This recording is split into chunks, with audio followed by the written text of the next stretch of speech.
Yang Ahok nistakan cuma Al-Maidah 51, cuman tanda petik Al-Maidah 51. Syiah menistakan semua ayat Al-Quran. Kamaran atau umat Islam teh? Ai giliran Al-Maidah 5 hiji rame, ai Quran kusing adi ijang-ijak jara rempe. Al-Gharawi mengatakan, inna ilahana ilahul ladzi anzala ila Ali bin Abi Thalib. Sesungguhnya Tuhan kita adalah Tuhan yang menurunkan wahyunya pada Ali bin Abi Thalib. Wa ilahul ladzi anzala kitabahu ila Muhammad ibn Abdullah laisa ilahana. Adapun Tuhan yang menurunkan wahyunya kepada Muhammad bin Abdullah bukan Tuhan kita. Tuh, Tuhannya kan beda dengan kita. Kalau Islamnya kita tahu, wahyunya berasal dari Allah kepada Rasulullah Muhammad SAW. Kalau versi mereka, Tuhannya mewahyukan pada Ali bin Abi Thalib. Pertanyaannya, siapa Tuhan yang mewahyukan wahyunya kepada Ali bin Abi Thalib dan mengangkat Ali menjadi nabi? Tuhannya Abdullah bin Saba. Dan siapa Abdullah bin Saba? Yahudi dari Yaman. Jadi mereka cipta Mushaf Fatimiyah. Ya, dari siapa Qurannya bersumber? Bukan dari Rasulullah, dari Ali bin Abi Thalib. Walaupun saya tidak yakin Ali bin Abi Thalib membuat Al-Quran. Ada? Kan kata syekhnya begitu. Ya, disebutnya ayatullah bukan? Ayatullah apa ayatul syaitan? Al-Gharawi mengatakan, inna ilahana ilahul ladzi anzala ila Ali bin Abi Thalib. Sesungguhnya Tuhan kita adalah Tuhan yang menurunkan wahyunya pada Ali bin Abi Thalib.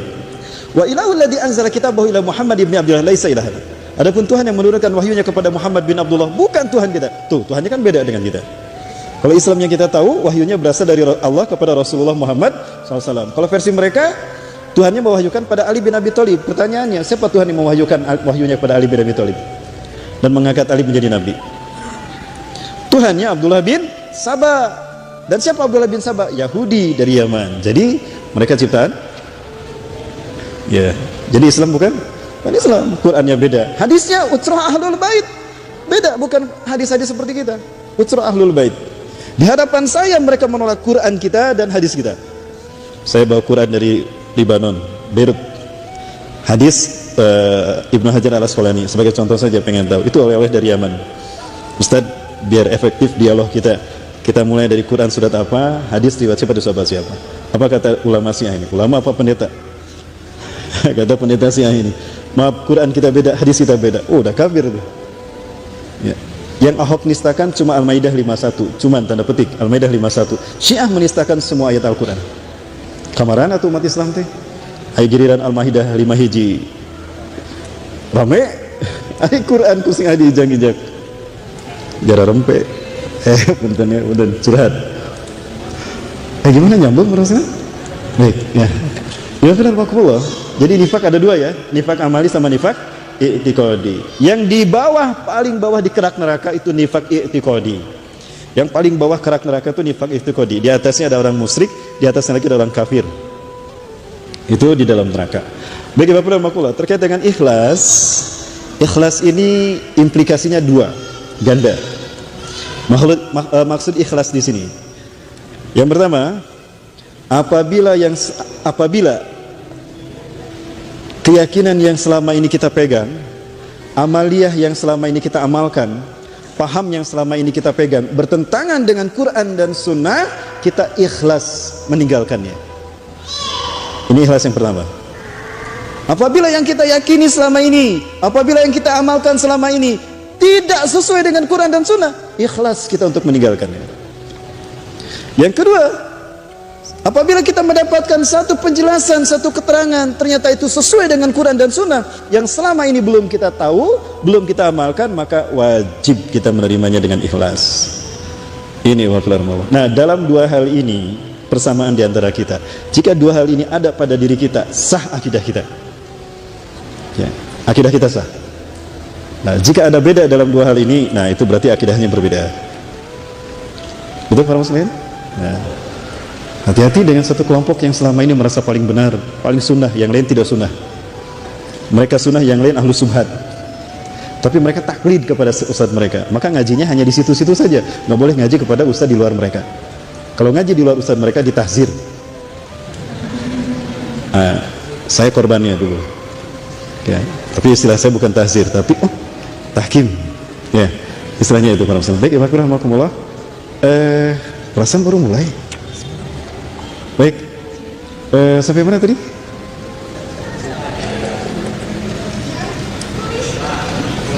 Sampai dua syarat tadi, Bapak. Ya.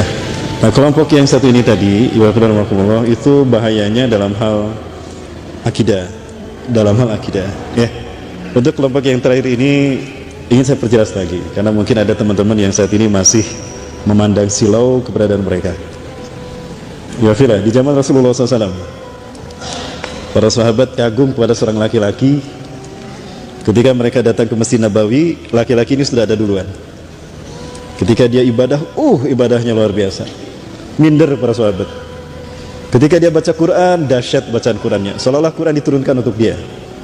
Dan ketika ngobrol tentang agama, luar biasa norolong. Nah, apa norolong bahasa Inggrisnya? Lancar. Sampai-sampai para sahabat berpandangan begini. Laula nabiyyun ba'da Rasulillah fahuwa nabiyuhu. Andaikan ada nabi setelah Rasulullah, pastilah dia orangnya. Lalu diceritakan pada Rasulullah SAW kekaguman mereka atas seseorang ini. Rasulullah bertanya, "Aina huwa?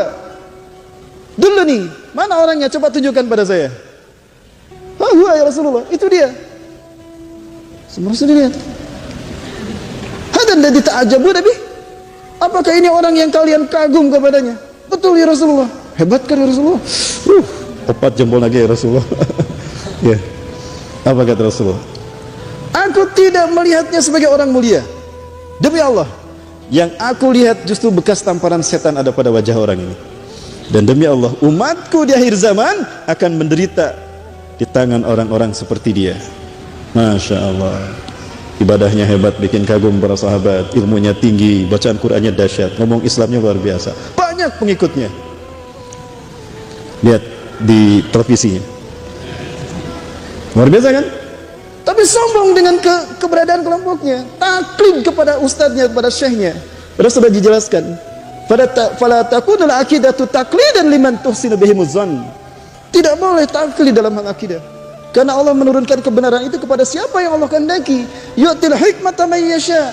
Allah berikan hikmah kepada siapa yang Allah kehendaki. Wa may yu'til hikmata man yasha, siapa yang Allah berikan kebaikan, hikmah, faqad utiya khairan katsira, maka sungguh dia telah diberikan kebaikan yang banyak. Kalau ada orang ustaz macam gitu, kelompok macam gitu, tinggalkan.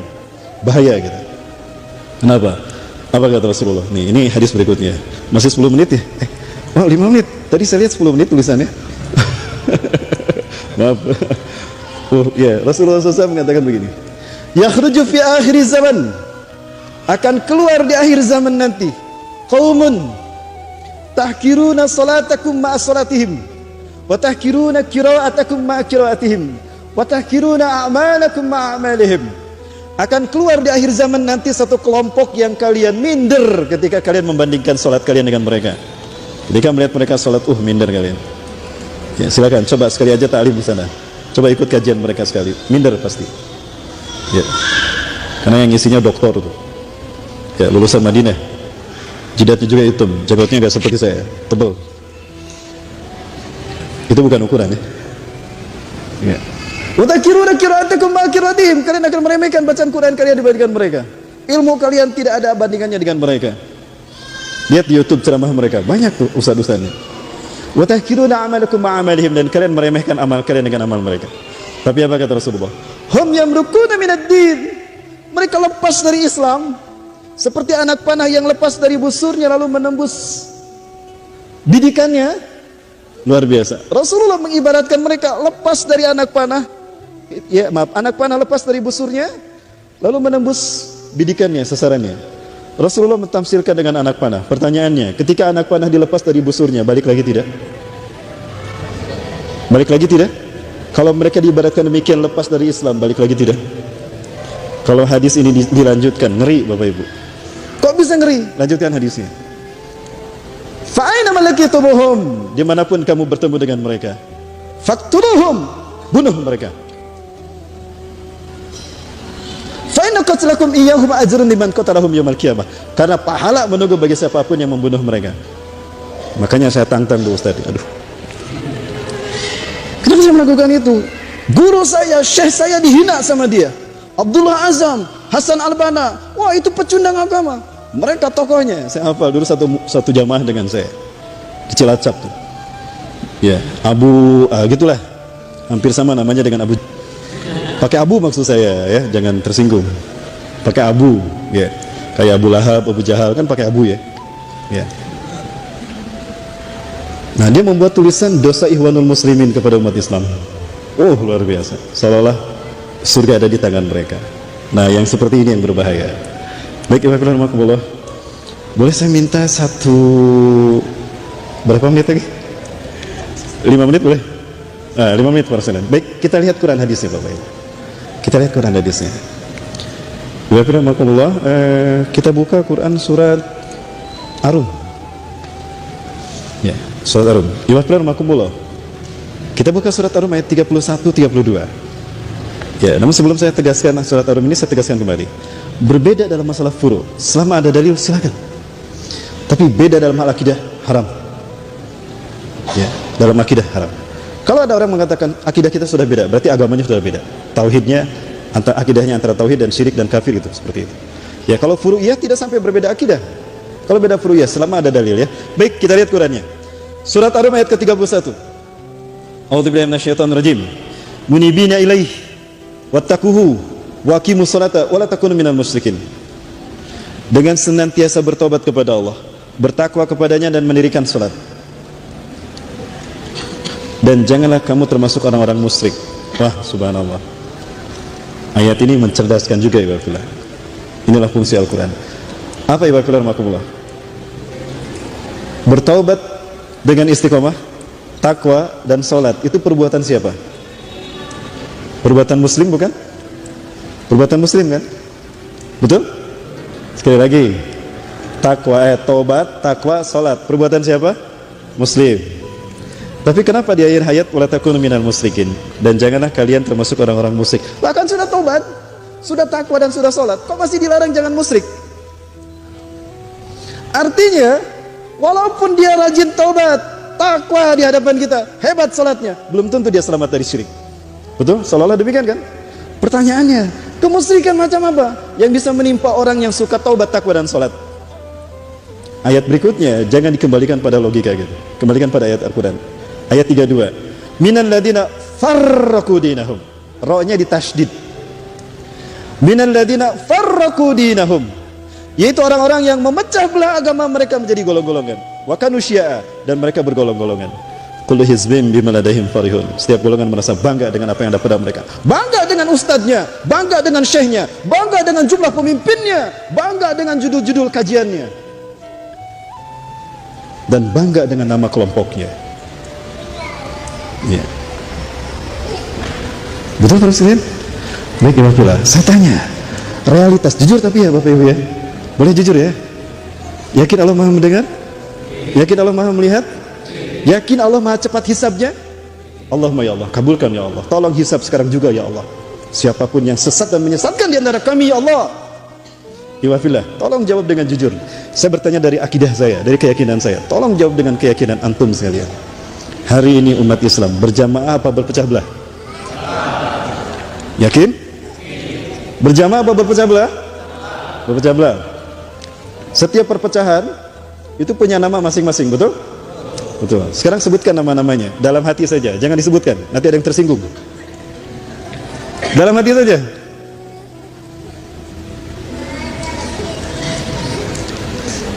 Sudah? Sudah. Ada berapa? Sebutkan. Ada 10? Lebih dari 10, Masya Allah. Lebih dari 10 ya? Ada 72? Baik. Nah, sekarang coba sebutkan dengan lantang, yang keras. Coba sebutkan satu saja dari nama kelompok tadi yang ada di zaman Rasulullah atau di zaman para sahabat. Satu saja, yang keras. Ayo. Al-Jamaah. Ya, betul, Al-Jamaah ada, tapi itu bukan firqah yang saya maksud perpecahan yang tadi syirik. Ya. Tidak ada. Ya. Apakah Rasulullah salaf? Demi Allah, seorang muslim Palestina, dia jujur sama kita. Boleh saya terus terang? Ada datanya saya simpan di sini. Tapi waktunya udah habis. Saya kembalikan pada pembacara ya. Waktunya sudah habis, Ibadah. Kalau Al-Jamaah itulah yang harus kita ikuti. Kata Rasulullah SAW, Ya, ala inna man qablakum iftaraku ala sintaini wa sabina billah. Ingatlah, sebelum kalian pecah menjadi 72 golongan, Yahudi dan Nasrani. Yahudi 71, Nasrani 72. Wa hadhil millah, dan umatku ini sataftariqu ala salasi wa sabina millah, dan umatku ini akan pecah menjadi 73 golongan. Kulluhum finnar, semuanya masuk neraka. Wa wahidah fil jannah, hanya satu yang masuk surga. Wahya al jamaah, dan dia adalah al jamaah. Al jamaah pakai alif lam, berarti ada kelanjutan katanya. Dalam hadis dari Huzaifah bin Yaman, ya, fama ta'muruna in adrakani dzalik. Apa fama ta'muruni in adrakani dzalik ya Rasulullah? Apa yang kau perintahkan ketika aku mendapati umat berpecah belah? Talzamu jama'atal muslimina wa imamahum. Tetapilah oleh kamu jamaah muslimin dan imam mereka. Oh, berarti al jamaah di sana alif lamnya jama'atul muslimin. Ya pastilah jama'atul muslimin. Kan enggak mungkin jama'atul kafirin. Enggak mungkin jama'atul munafikin. Betul? Apalagi jama'atul jadi salah. Yang maksudnya yang garis miring, yang kemarin soal selfie dengan paus. Nah, itu sudah beda akidah dengan kita. Itu nggak ada toleransi. Kafir. Intisarul kafirin wal musyrikina liqitalil muslimin fahuwa kufrun. Silakan buka kitab Al-Wala wal Bara. Implikasi dari tauhid kita, dari syahadat kita adalah loyalitas kita hanya untuk Allah, Rasul, dan orang beriman. Ya. Giliran ulama kita dihina, mau ceramah dihalangi dan dibubarkan, giliran ke paus centangan. Nah, itu udah kafir gitu. Yakini kafir. Ya. Makin jelas siapa musuh kita. Loh, udah terang-terangan manusia, harus kita terang-terangan, hitam di atas putih. Ya, inilah hitam putih versi saya. Baik, nah al-jamaah itu. Ada sahabat bertanya, wa ma hiya al-jamaah ya Rasulullah? Apakah al-jamaah yang selamat itu? Ma'ana alaihi wasabi. Apa yang aku dan sahabatku ada padanya.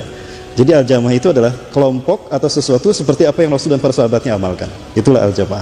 Maka siapapun yang mengikuti Quran dan Sunnah, mengikuti Rasulullah dan para sahabatnya, itulah al-jamaah atau jamaatul muslimin.